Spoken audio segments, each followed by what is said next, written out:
Okay, now for our next session today, we have Mike Jones from NRCS, and he will be going over soils. My dramatic entrance. Okay. We're going to talk about soils today. I get a little excited, get a little moving a little bit fast at times, so if I move too fast, please raise your hand, slow me down. Okay, so I gave everybody a packet, basically kind of gives you what you would get at the Envirothon site itself. Now, we thought this site was going to be at the old site, so we are literally just barely on that map on the front page.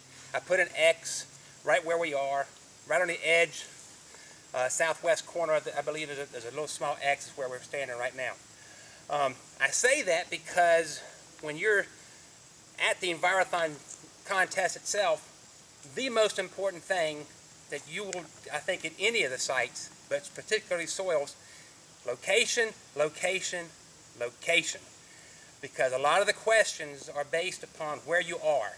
So make sure you can, the students can identify where they are on the map, okay? There's a body of water right here, so I knew I was close to a body of water. Is any other bodies of water on that map? There was one. Okay, so you've identified yourself. On a soil map, we map soils based on landforms. Okay, landforms are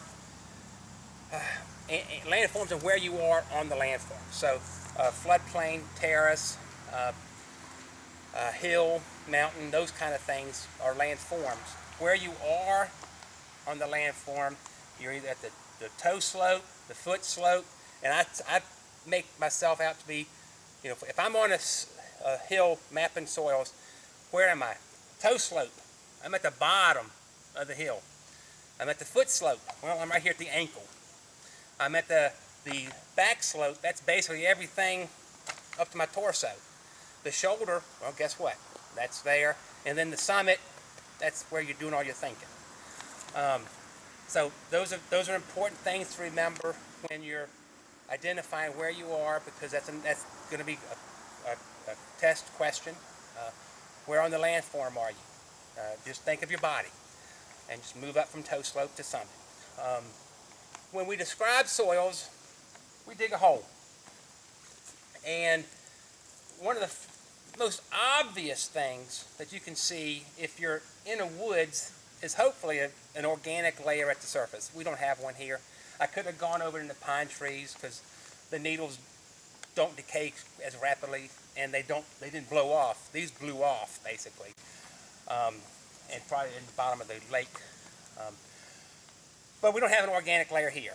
But that's just leaf litter, twigs, detritus basically. Okay, but those organic layers, you know, the little bugs that are in the soil, worms, you name it, all the way up to gophers and everything, they come up. You take a little bite out of the organic matter, they go back down in the ground, and then they do what comes naturally, basically, and they mix the organics into the soil. So you're taking organic matter at the surface that's undecomposed or partially decomposed, and you're making it really super highly decomposed by putting it in the ground. Increasing the organic matter in the mineral soil darkens an inch or so, is a darker color than the bottom, the rest of this, okay? So the dark color is due to organic matter incorporation. And the red colors down here, the reason soils are red most of the time is because of the iron. It's just rusted iron. It's called ferric iron, iron 3+. If we were to go dig in this little swale right here where all the deposit is, we would find a lot of gray colors. That's ferrous iron, Fe2+, that's reduced. You have gray colors. So if you see gray colors in the soil, you're looking at water tables. And if you see red colors in the soil, most likely, if it's only red colors, then you're looking at oxidized with no water table, basically.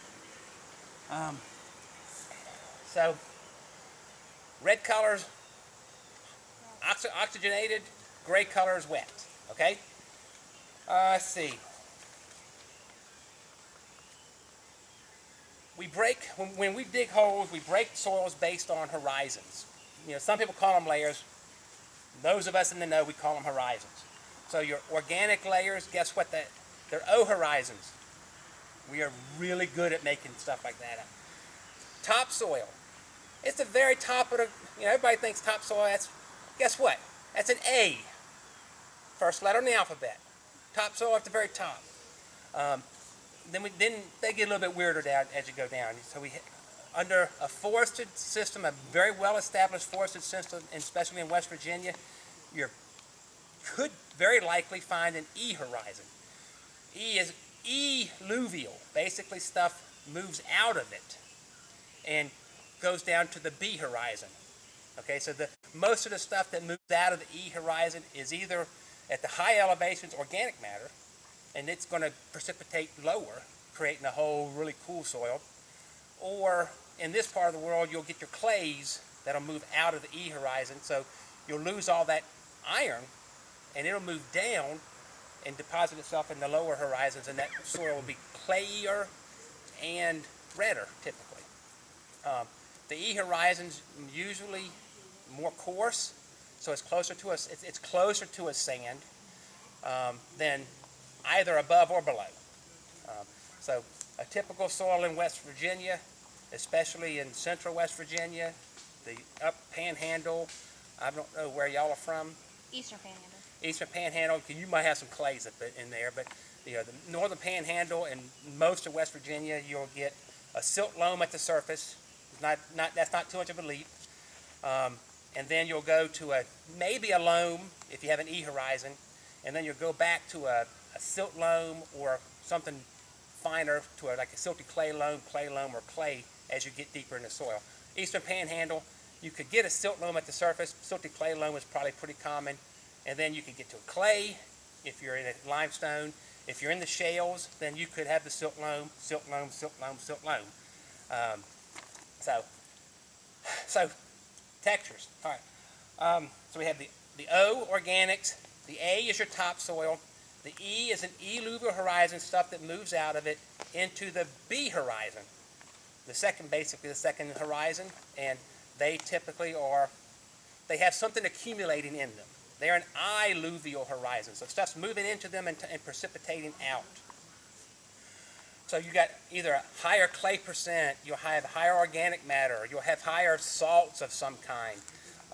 Eastern Panhandle, you could get some carbonates forming on the limestones, and they're little white nodules that you'll see in there, but you'll have to be pretty close to the limestone to see those. But that's the great thing about limestone country. I won't get into it. I better not get into it. I'll get distracted. Okay, below the B horizon, we have a C horizon. A C horizon is basically unweathered parent material. So the parent material here is, well, we know what the geology is here. We got sand. We have a sedimentary rock here. We have sandstone, siltstone, shale, coals, those kind of things. They're all sedimentary because they came from something else, and they were consolidated, either squished together or cemented together, depending on what type of rock. So, the geology. Now the parent material, you have residuum, which means it formed in place. It didn't move. It just it rained on it. The trees acted upon it. The bugs did whatever they're going to do. The chemistry did what it's going to do. Time did what it's going to do, and it just left this soil. Residuum soils are usually in a stable environment. So this is reasonably stable. I mean, I picked a very convex area, so there's going to be a lot of movement of stuff off the surface, but as long as it's not disturbed too much, it'll be there kind of. Our surface horizon is not very thick here, so you can tell there's been some erosion, but it's not so bad. The next type of soil is colluvium, which is moved by gravity. Okay, so summits, you have residuum.